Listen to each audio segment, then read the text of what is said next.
Have you ever found yourself trapped in a loop of thoughts that seem to spiral out of control? You know the kind. It's that feeling when your mind won't stop, when the same thoughts keep running through your head over and over again. You overanalyze, replay moments, and ponder endlessly about what was said or left unsaid. The smallest interactions can trigger these storms in your mind. A simple glance, a delayed text, or a slight change in someone's behavior can make your mind race. This might sound familiar. You send a message, but they don't respond immediately. Your mind starts racing. Why didn't they reply? Did I say something wrong? Did I upset them somehow? You begin to wonder if they're avoiding you, or worse, if they no longer care about you. And suddenly, this one small moment, this one fleeting second, consumes your entire day. The more you think, the bigger it becomes, until it feels like it's all that matters. You try to justify it by telling yourself you just need to figure it out. If you could only make sense of it, you think, everything will be fine again.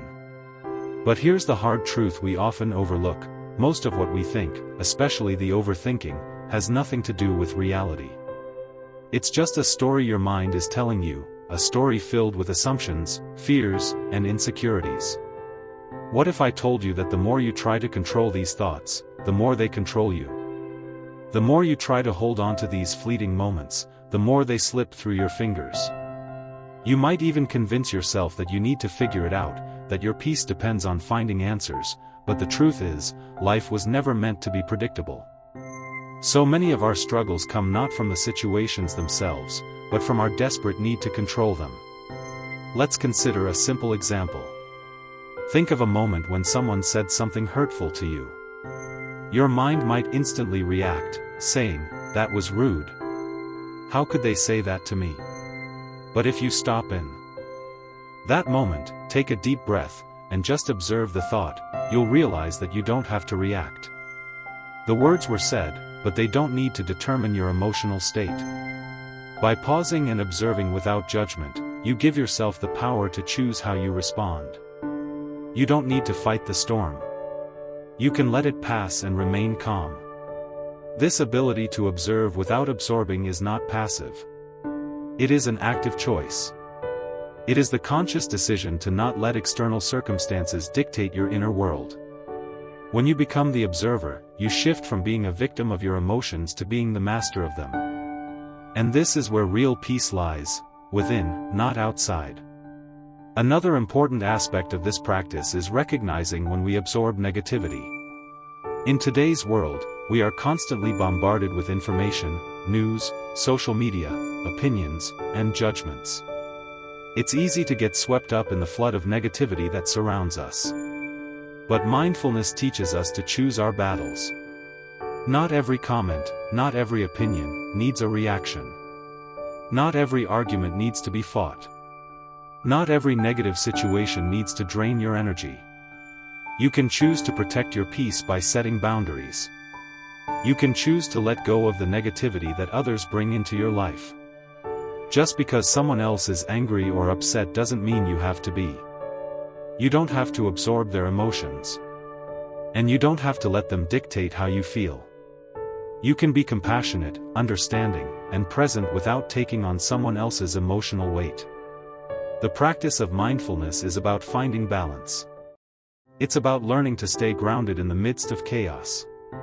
It's about being the stillness in the storm, the mountain that remains unmoved by the winds that howl around it. By cultivating this inner stillness, you'll find that life's challenges don't have to throw you off course.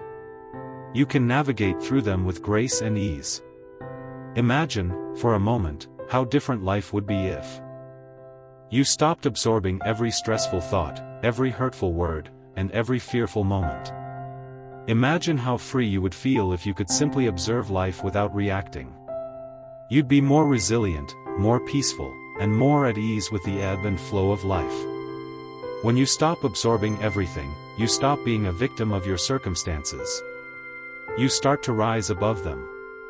Your peace becomes unshakable, because it's no longer dependent on the ups and downs of life. You have mastered the art of living with mindfulness, observing without attachment, and staying rooted in your true self, no matter what comes your way. This is the true power of letting go. It's not about avoiding life or shutting yourself off from the world. It's about understanding that you don't have to absorb everything that comes your way. You don't have to take on other people's pain, their worries, or their negativity. You can choose to remain calm, centered, and grounded in the midst of it all. The third transformative lesson that we can learn from Buddhism is to care deeply, but not widely. In the hustle and bustle of life, it's easy to become overwhelmed by the sheer number of things and people that demand your attention. Everyone needs something from you: your time, your energy, your attention. We live in a world that encourages overextension. We're taught to be everything to everyone, to say yes to every request, to fix every problem. But in doing so, we often forget the most important person to care for: ourselves. You can care deeply, but you don't need to care about everything. The pain of overextension is subtle. It doesn't scream for attention, but it gradually drains you. You start to feel exhausted, spread too thin, unable to focus on what truly matters. It's like trying to light every room in a mansion with a single candle. The flame burns, but it dims quickly, and before you know it, you're out of energy. Buddhism teaches us the importance of intentional care. It's not about caring less, it's about focusing your energy on the things that truly matter. Care with wisdom. Care with boundaries. Care with purpose. We're often pulled in so many different directions that we lose sight of what really nourishes us.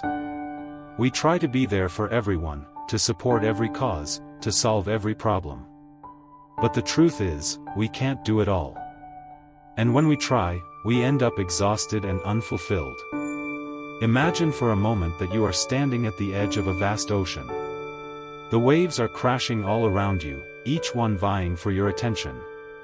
If you try to swim in every wave, you'll quickly tire. But if you choose one wave to ride, you'll move forward with ease, with joy, and with purpose. This is what it means to care deeply, but not widely. It's about focusing your energy on the things that align with your values and letting go of the rest. This practice begins with a simple question: am I giving my energy to what nourishes me or to what drains me? This question helps guide your focus. It allows you to prioritize your energy and time in a way that serves your well-being. When you care with intention, you create space for joy, peace, and fulfillment. You protect your energy and use it wisely, allowing you to truly be present in the relationships, goals, and causes that matter most to you. Many of us struggle with the idea of saying no. We fear that saying no will make us seem selfish or uncaring. But the truth is, saying no is a form of self-respect. When you say no to something that doesn't serve your well-being, you are saying yes to your own peace and happiness.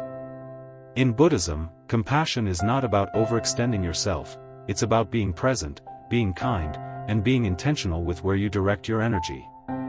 The power of saying no can't be overstated. When you choose to protect your peace, you're not abandoning anyone. You're simply making space for what matters most. The monk who remains calm in the midst of a chaotic market isn't ignoring the world around him, he's simply rooted in his own sense of peace. He doesn't let the external noise steal his inner stillness. He knows what's his to carry and what isn't. This clarity is something that can be cultivated with practice. It's about setting boundaries, knowing your limits, and protecting your mental and emotional space. It's about recognizing that you can't solve every problem, fix every situation, or meet every expectation. And that's okay. You don't need to. What matters is that you are focused on what truly nourishes you, and you are giving your energy to what brings you peace, not what depletes it. When you begin to care deeply, but not widely, you'll notice a shift in your energy. You'll feel more grounded, more present, and more at ease. Your relationships will improve because you'll have more to give when you are intentional with your energy. Your work will flourish because you'll be able to focus deeply on what matters, without distractions. And most importantly, you'll feel more at peace with yourself, knowing that you're not spreading yourself too thin. In Buddhism, compassion is always coupled with wisdom. It's not about mindlessly giving to others or constantly chasing after external validation. It's about knowing when to give, when to say no, and when to retreat into your own peace. When you practice this form of intentional care, you begin to experience a profound sense of freedom. You are no longer weighed down by the expectations of others or the need to be everything to everyone. Instead, you become grounded in your own sense of purpose and peace. Remember, caring with intention isn't about being cold or distant. It's about knowing where to direct your energy and protecting what's most important to you. By doing so, you cultivate deeper relationships, stronger connections, and a greater sense of inner peace. You care with wisdom, and that wisdom allows you to love deeply without losing yourself. Now, let's talk about the power of non-attachment. This is perhaps one of the most profound teachings in Buddhism, and it can completely transform the way you experience life. In Buddhism, attachment is seen as the root of all suffering. But non-attachment doesn't mean that you stop caring, stop loving, or stop living with passion. It simply means you stop clinging to the idea that things must be a certain way in order for you to feel happy or at peace. We all have things in our lives that we cling to, relationships, expectations, possessions, or even our own identities. We attach ourselves to these things so tightly, believing that they are the key to our happiness. But the truth is, the tighter we grip onto these things, the more we suffer. Attachment creates a false sense of security, because life is unpredictable, and everything is constantly changing. The more we try to control or hold on to something, the more it slips through our fingers, leaving us frustrated and unfulfilled. Think of life as a river. The water is constantly flowing, always moving, changing direction. When you try to hold on to the water, it slips away, leaving your hands empty. But when you let go, you allow the river to flow naturally, and you can enjoy the beauty of the journey. Non-attachment is like that. It's the ability to let things flow without forcing them, to experience life as it is, without trying to change it or make it conform to our expectations. When you stop clinging to things, you start to experience a deeper sense of freedom. You realize that your happiness doesn't depend on circumstances, people, or possessions.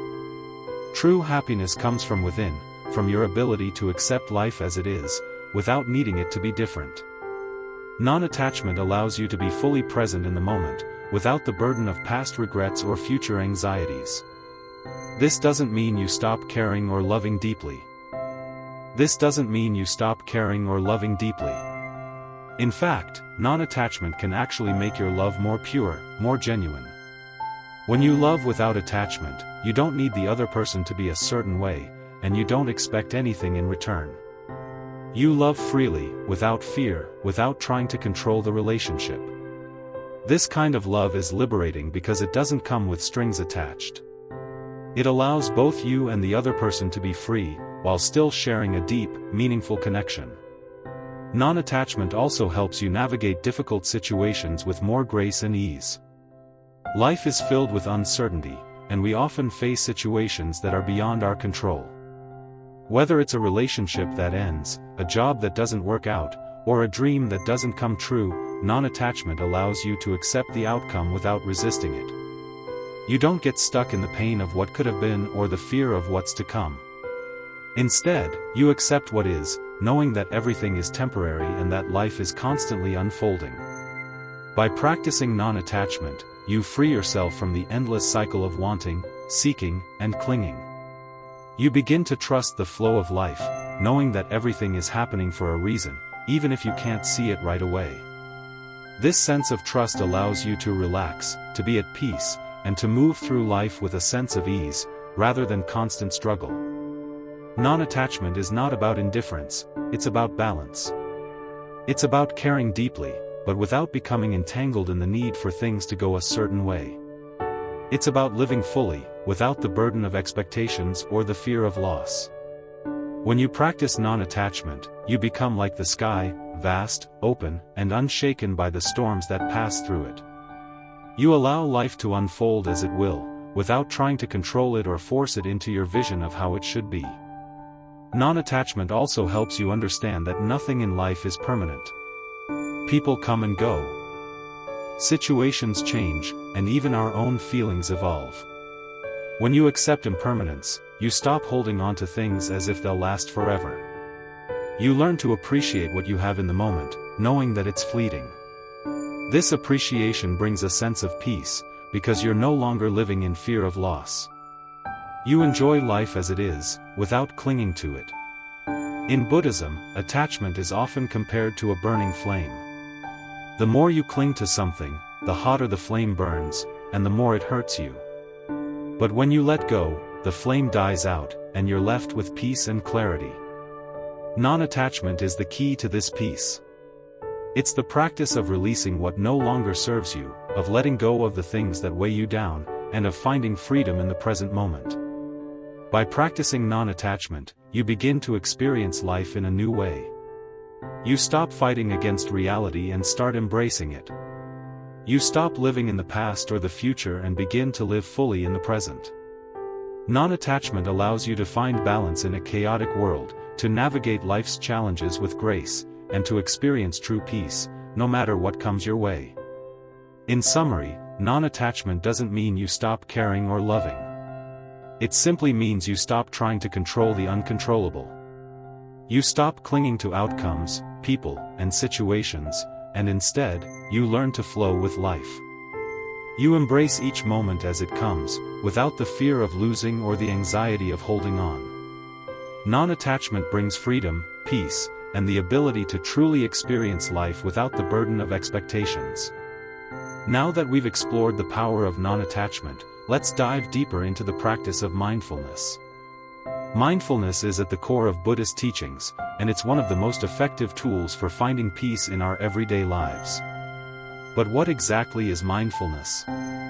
It's more than just a buzzword or a trend, it's a way of living with intention, presence, and awareness in every moment. Mindfulness is the practice of being fully present in whatever you're doing, without being distracted by the past, the future, or the constant chatter of your mind. It's the ability to focus your attention on the present moment and to experience life as it is, without judgment or resistance. Whether you're eating, walking, working, or simply sitting in silence, mindfulness invites you to pay attention to what's happening right now, without getting caught up in your thoughts or emotions.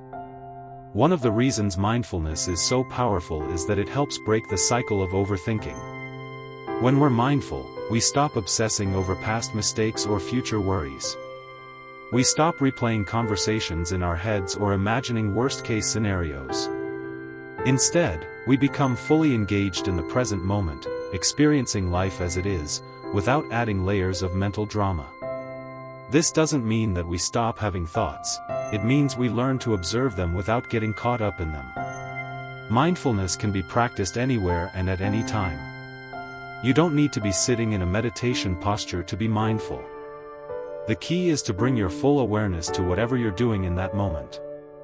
For example, when you're eating, focus on the taste, texture, and aroma of your food. When you're walking, notice the sensation of your feet hitting the ground and the sounds around you. When you're talking to someone, listen attentively, without thinking about what you're going to say next or how you're being perceived. Mindfulness isn't about trying to make your mind empty or stopping your thoughts. It's about becoming aware of your thoughts and emotions without getting attached to them. Instead of reacting automatically, you create space between what's happening around you and your response to it. In that space lies your true power. By practicing mindfulness, you can train your mind to be calm, focused, and present, no matter what's going on around you. One of the most important aspects of mindfulness is learning to let go of judgment. Often, we judge ourselves and others without even realizing it. We label our thoughts as good or bad, right or wrong, and then we get caught up in these judgments. But mindfulness teaches us to simply observe our thoughts and feelings without labeling them. We don't need to add extra layers of judgment or guilt to our emotions. Instead, we can simply accept them as they are, without trying to change or control them. For example, let's say you feel angry about something that happened at work. Rather than judging yourself for being angry or trying to push the anger away, mindfulness invites you to simply notice the anger without attaching any labels to it.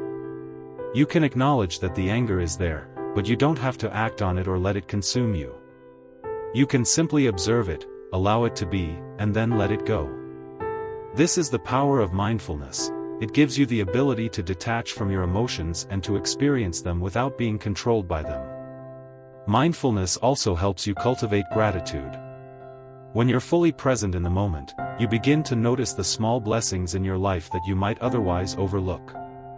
You start to appreciate the beauty of a sunset, the taste of your favorite food, the sound of birds singing outside your window. By focusing on the present moment, you begin to see the abundance of life all around you, and this sense of gratitude naturally arises. One of the simplest ways to practice mindfulness is through breath awareness. Your breath is always with you, and it's a powerful anchor that can bring you back to the present moment whenever you're feeling overwhelmed or distracted. Try this simple exercise. Close your eyes and take a deep breath in. Notice the sensation of the air entering your body, filling your lungs. Then slowly exhale, paying attention to the sensation of the air leaving your body. Repeat this for a few minutes, focusing solely on your breath.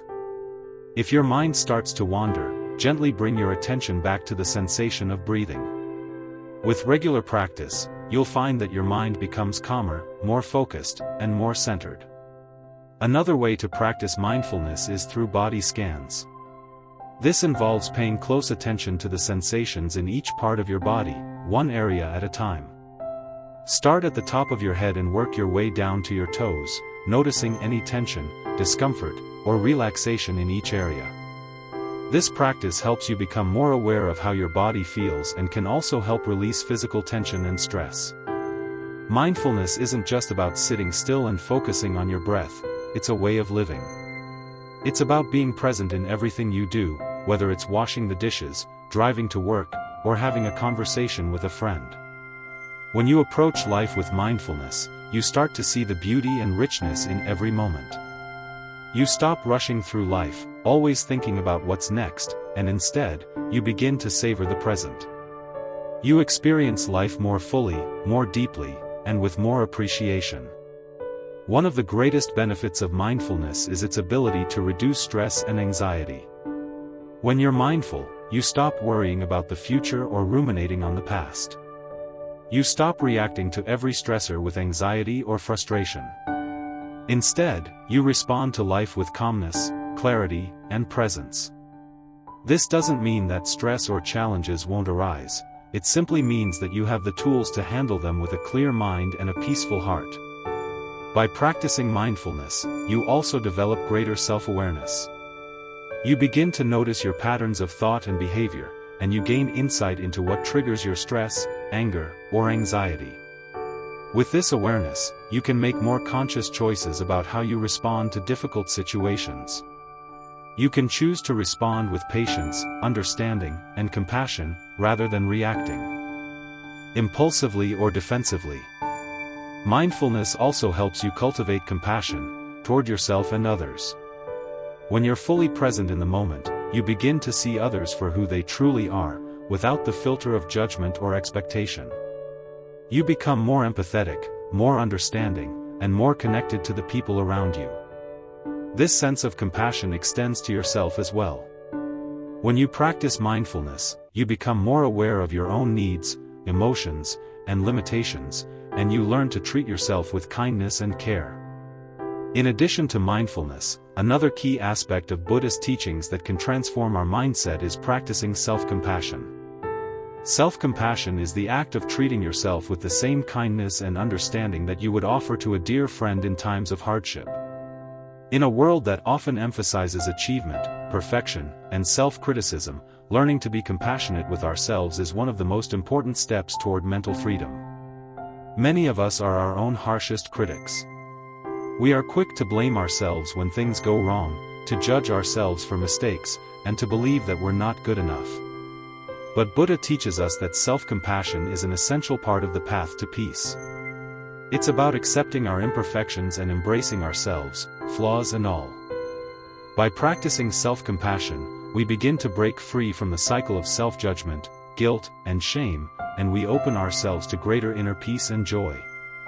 One powerful way to practice self-compassion is through mindful self-talk. Pay attention to the way you speak to yourself when you make a mistake or face a challenge. Are you kind and supportive, or are you critical and harsh? A simple shift in language can make a huge difference. Instead of saying, "I'm such a failure," try saying, "I'm doing my best, and it's okay to make mistakes." Instead of berating yourself for not being perfect, remind yourself that you are human, and being human means learning, growing, and sometimes stumbling. Self-compassion also involves taking care of your emotional well-being. It means acknowledging your feelings, allowing yourself to feel them, and giving yourself permission to take a break when you need it. Instead of pushing yourself relentlessly, take moments to rest, recharge, and nurture yourself. Practice self-care in whatever form feels good for you, whether that's taking a walk in nature, reading a book, meditating, or simply sitting quietly and breathing deeply. You are worthy of love, kindness, and rest, and by practicing self-compassion, you show yourself the care and understanding you deserve. Another key practice that aligns with Buddhist wisdom is non-attachment to the outcomes of our actions. In life, we often set goals and make plans, hoping for certain outcomes. But how many times have we found ourselves frustrated or disappointed when things don't go as planned? How often do we attach our happiness or sense of self-worth to external achievements or outcomes, only to feel lost or unsatisfied once we reach them? Buddhism teaches us that non-attachment to outcomes is crucial to finding true peace.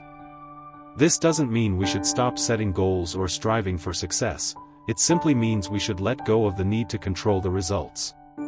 When we become attached to specific outcomes, we set ourselves up for disappointment when things don't go as expected. But when we learn to focus on the process, rather than the outcome, we free ourselves from unnecessary stress and suffering. Non-attachment allows us to approach life with openness and flexibility. It enables us to enjoy the journey, rather than constantly chasing after a destination. It teaches us that true happiness doesn't come from achieving a specific goal, it comes from being fully engaged in the present moment, embracing the process of growth, and accepting whatever happens along the way. Letting go of attachment doesn't mean we stop caring about the things that matter to us, it means we stop tying our happiness or peace to those things. Whether it's a career goal, a relationship, or a personal aspiration, we can care deeply about it without becoming dependent on it for our sense of worth or peace. We can be passionate and committed without becoming attached to the idea of success or failure. In this way, non-attachment becomes a source of freedom, because it allows us to remain steady and centered, no matter what life brings our way. Through these Buddhist practices, mindfulness, self-compassion, non-attachment, we begin to build a solid foundation for mental clarity and emotional resilience. But there's one final piece of the puzzle that we can't overlook: the practice of gratitude. Gratitude is one of the most powerful tools for shifting our mindset from scarcity to abundance, from fear to love, and from stress to peace. When we practice gratitude, we focus on the positive aspects of our lives, and we begin to see the beauty in every moment, even the challenging ones. Gratitude is not just about saying thank you for the good things in our lives. It's about cultivating an attitude of appreciation for everything, both the joys and the struggles. It's about recognizing that every experience, no matter how difficult, holds value and teaches us something valuable. In Buddhism, gratitude is deeply connected to the practice of mindfulness. When we are fully present, we become more aware of the countless blessings that surround us, from the simple pleasures of life to the deeper, more meaningful connections we share with others. To cultivate gratitude, start by setting aside time each day to reflect on the things you're thankful for. It can be as simple as appreciating a beautiful sunset, a cup of coffee in the morning, or a kind word from a friend.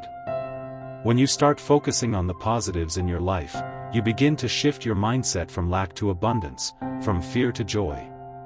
Gratitude helps us see that, even in the midst of difficulties, there is always something to be grateful for. One powerful exercise for deepening your gratitude practice is to keep a gratitude journal. Each day, write down 3 things you're grateful for.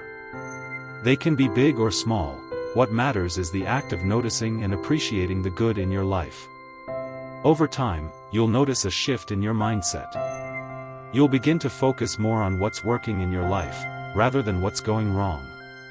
This simple practice can help reduce stress, increase happiness, and improve your overall sense of well-being. Gratitude also plays a key role in fostering resilience. When we face challenges or setbacks, it's easy to get bogged down by frustration or disappointment. But by practicing gratitude, we can reframe our struggles and see them as opportunities for growth. We can be grateful for the lessons they teach us and for the strength they help us develop. Gratitude allows us to bounce back from adversity with a sense of grace and acceptance, knowing that even in the toughest times, there is always something to be thankful for. As you continue on your journey of self-discovery, remember that these practices, mindfulness, self-compassion, non-attachment, and gratitude, are not one-time fixes. They are ongoing practices that require patience, dedication, and consistent effort. But as you integrate these principles into your daily life, you'll begin to notice profound shifts in your mindset, your emotions, and your overall well-being. You'll find that you're no longer controlled by stress or anxiety, but instead, you're guided by a deep sense of peace, clarity, and resilience. As you let go of the need to control, observe without absorbing, care wisely, and embrace the freedom of non-attachment, you'll find that life becomes lighter, more manageable, and more fulfilling. The key to unlocking true peace lies not in what you hold on to, but in what you're willing to release.